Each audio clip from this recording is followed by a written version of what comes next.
ठीक है। लेकिन हम लोग डेमो दिखाने के लिए हम लोग प्रेरित क्या करते हैं उसको हमें समझना सबसे पहले जरूरी होता है कि डेमो आखिर क्या है। कहीं भी हम लोग जाते हैं पता चलता है फलाने आए थे, ठीक है, आप वही के जैसे आए थे और 2-4 लोग ऐसे ही पानी में पता नहीं क्या क्या मिला के और इसको क्लियर करके चले गए थे, लेकिन उनके माइंड में ये नहीं आया कि आखिर वो दिखाते क्यों हैं।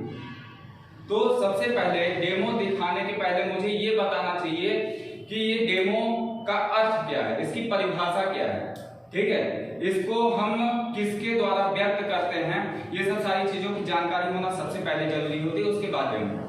तो देखिए बीमार व्यक्ति कैसे होता है ये क्लियर करना, और उसके पहले ये फोकस कराना कि आज सबसे बड़ी बीमारी क्यों। इसके पहले भी तो मानव जाति थी, ठीक है, सभी थे, और ना कोई डॉक्टर ना कोई हॉस्पिटल, इतनी ज्यादा सेवाएं भी नहीं थी। पता चला कि किसी को अचानक कोई प्रॉब्लम हुई, आज के समय में तुरंत कहते हैं कि झटपट ले जाने में ही आधे रास्ते में ही खत्म। लेकिन पहले कहाँ ले जाया जाता था, ना हॉस्पिटल था ना बहुत ज्यादा डॉक्टर थे, क्यों, उसके बावजूद भी बीमार नहीं पड़ते थे। उसका रीजन ये था कि आज के समय में जो हम लोग रासायनिक खादों का इस्तेमाल कर रहे हैं ये सबसे बड़ी बीमारी का मीटिंग में बुलाया गया था। और पहले सिर्फ जैविक खाद से उपज होती थी हमारी अनाज, जो कि हमें पावर देता था और हमारी इम्यूनिटी को हमेशा पुष्ट करता था। पहले के 80 साल के जो बुजुर्ग होते थे वो भी ताल ठोकते थे कि कौन आया, और दूसरे गांव का कुश्ती वगैरह बराबर लगती ही थी, तो कौन आया दूसरे गांव का बंदा हमारे गांव को पटक के चला गया। 80 साल का बुजुर्ग वो क्षमता रखता था कि ताल ठोकता था कि मैं उसको पटकूंगा। लेकिन आज के समय में अगर कहीं कोई विवाद हो जाता है तो कोई छुड़ाने भी नहीं आता। अब तो कुश्ती तो होती ही नहीं है क्योंकि पहलवान तो कोई रहा ही नहीं, ठीक है। तो अब क्या होता है, कहीं बीच में झड़प भी होती है तो लोग छुड़ाने नहीं जाते हैं। उसका रीजन होता है उनके अंदर डर कि पता चला हमारे ऊपर कोई अटैक ना कर दे। क्यों डर है? क्योंकि हम कमजोर हैं। मुझे मजबूत बनने के लिए ऐसी चीजों का हम लोगों को सेवन करना चाहिए जो कि हमको बीमारी से भी बचाए और हमेशा हमको स्वस्थ रखे और हमारी इम्यूनिटी को बराबर अच्छी बनाए। इसलिए हम लोग रासायनिक जो खेती हो रही है उसको हम लोग छोड़ नहीं सकते हैं क्योंकि हमारी मजबूरी बन चुकी है, ठीक है। हम लोग कितने किसानों को समझाएंगे, लेकिन आपस में समझा सकते हैं, लेकिन जो सरकारी खाद ये सब अनाज आ रहे हैं बेचने के लिए उनको चाहिए पैसा। पैसे के लिए अपने ईमान और धर्म बेच दे रहे हैं, तो ये अनाज को परिवर्तन क्या करेंगे? नहीं।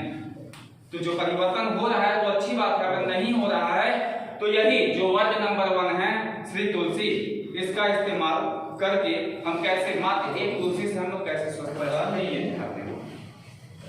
तो पहले बीमारी आई, पहले हमारी बॉडी इस तरीके से रहती थी जो कि एकदम निरोगी।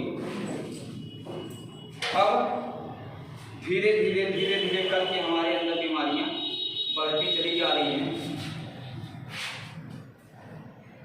कहते हैं जब बच्चा होता है छोटा सा रहता है तो उसकी बॉडी इस तरीके से होती है, बिल्कुल नहीं। कहते हैं कि जब बच्चा छोटा रहता है 5 साल तक जब बच्चा माँ का दूध पीता है तब तक बिल्कुल प्योर रहता है, बिल्कुल नहीं, क्योंकि माँ वही अनाज खा रही है रासायनिक, तो वो भी बीमार है। हम लोग रासायनिक के ऊपर आए तो फिर हमारी बॉडी इस तरीके से हुई जो कि धीरे धीरे जहरीली बनती चली गई। और यहाँ पे आने के बाद जैसे कि 2 व्यक्ति आपस में एक दूसरे से मिल रहे हैं, उठना बैठना खाना पीना हर एक चीज सब कुछ हो रहा है। अब बीच में हमारे international marketing corporation private limited company sector के एक एसोसिएट उस गांव में पहुंचे, आप लोगों के बीच में आए और बोले कि आप लोग स्वस्थ रहिए इस तुलसी को पीके, क्योंकि हमारी आने वाली जो जनरेशन है वो बिल्कुल नष्ट होती चली जा रही है। रिफाइंड जो हम लोग खा रहे हैं सबसे मौत का वो उसको मौत का तेल माना गया है। क्यों? क्योंकि रिफाइंड मतलब ट्रकों से निकले हुए गंदे तेल को फिर से अच्छा करके उसको पैकेट में करके उसको भर के 140, 117, 115 रुपए का रिफाइंड का तेल कहाँ मिलेगा? वो भी सोयाबीन की खरीद 100 रुपए में आ रही है, उसका तेल आपको बेचना है 115 रुपए में। कैसे संभव है? नहीं संभव है।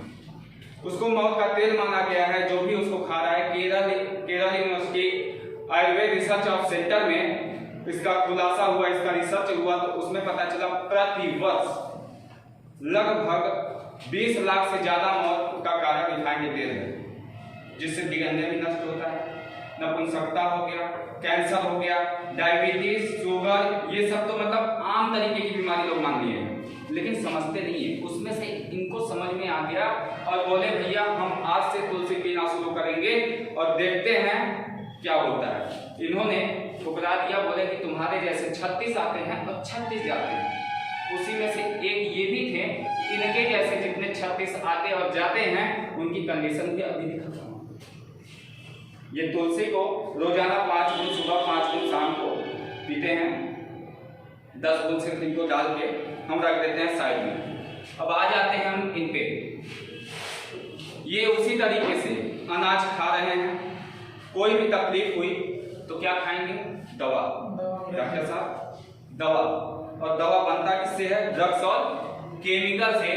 तो ये केमिकल जब बॉडी में हमारे जाएगी वो नष्ट करेगी कि आपको बचाएगी? थोड़ी देर के लिए आपको आराम तो मिला, लेकिन नीचे जाके देखिए एकदम पूरी तरीके से आपको नष्ट कर रहा है। और जब पूरी तरीके से ये भूल जाएगा तब आप क्या पकड़ेंगे? चारपाई की चारपाई पकड़ेंगे और ये आ जाएगी कंडीशन। और ये धीरे धीरे धीरे धीरे स्वस्थ होते चले जा रहे हैं। नीचे देखिए परिवर्तन आना शुरू हो गया। तो इन दोनों का बीच में मिलना जुलना बहुत दूर हो गया। ये कहीं और जा रहे हैं, वो कहीं और जा रहे हैं, और फिर चलिए ठीक है, कोई बात नहीं। तो ये धीरे धीरे एकदम नष्ट होते चले गए। और ये जब शुरू किए तो इनको 2 ही 4 दिन में इतना ज्यादा रिलीफ होने लगा कि जो हमें सुस्ती लगती थी, आलस लगता था, सर जब सुबह सोकर उठे तो सर एकदम भारी भारी लगना, आंखों का धूमिल होना, ठीक है, जैसे सुबह नहा धो के आप निकलिए और तुरंत अचानक धूप पड़े तो आपकी आंखें तुरंत बंद हो जाती हैं, सुस्त पड़ जाती हैं।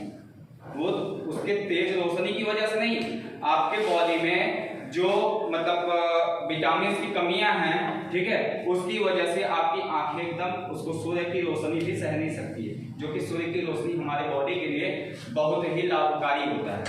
अब ये देखिए कि पहले की कंडीशन, ये तुलसी पीना शुरू किए और तुलसी पीने के बाद स्वस्थ हो गए और ये और ज्यादा रोगी हो गए। तो हमें तुलसी पीना चाहिए या नहीं? रोगी होने के बाद अभी वैज्ञानिक सर ने बोला कि रोगी और निरोगी, जो रोगी हैं उनको तो मतलब करना ही करना है, और जो निरोगी हैं अपने आप को निरोगी समझ रहे हैं तो कुछ ऐसा इम्यूनिटी बूस्टर लीजिए। मात्र 145 रुपए की ये तुलसी आपके जीवन को बदल देगी, ऐसा स्वस्थ कर देगी। तो क्या हमारे लिए बुरा? पता नहीं कितने 150 रुपए हम लोग बर्बाद कर देते हैं, और जो जितना बच जाता है उसका उतना जाता है। पता चला कोई काम आ गया घर में और वो 100 रुपए बचा के चल रहे हैं और रास्ते में ट्रैफिक पुलिस ने पकड़ लिया, पूरा जेब झाड़ के दे देंगे, वो कंगाल हो गए।